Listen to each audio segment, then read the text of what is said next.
In this segment, we're going to discuss property management and the Arizona Residential Landlord Tenant Act. A property manager is a person or a company who manages rental property for someone else. Now, there has to be an agreement between the property manager and the owner. This is what we call a property management agreement. This agreement establishes the rights and obligations of the parties. And Arizona law requires that certain provisions be included in the agreement. For example, the agreement must state all material terms and conditions of the property management firm, and the agreement must have a beginning date and an ending date. In addition to the property management agreement, the property manager must have a trust account, which is required for all owners' monies, unless the owner directs the broker to deposit the monies directly into the owner's account.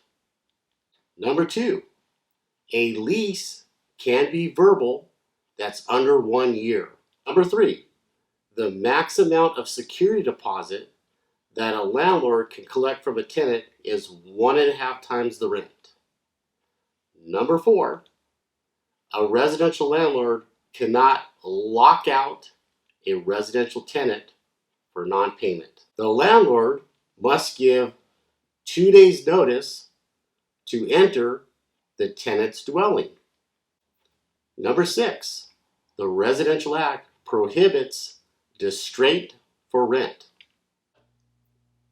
Number 7, if the tenant moves out in the middle of the night and leaves behind their personal belongings, the landlord cannot sell those items the next day to recoup their losses. They must keep those belongings on hand for up to 21 days.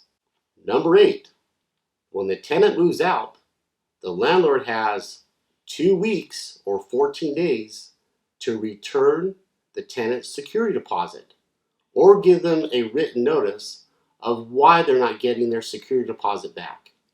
And lastly, constructive eviction.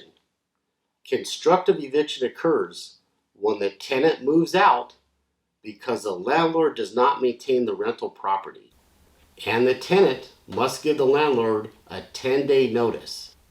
That will conclude today's segment, and I'll see you again soon.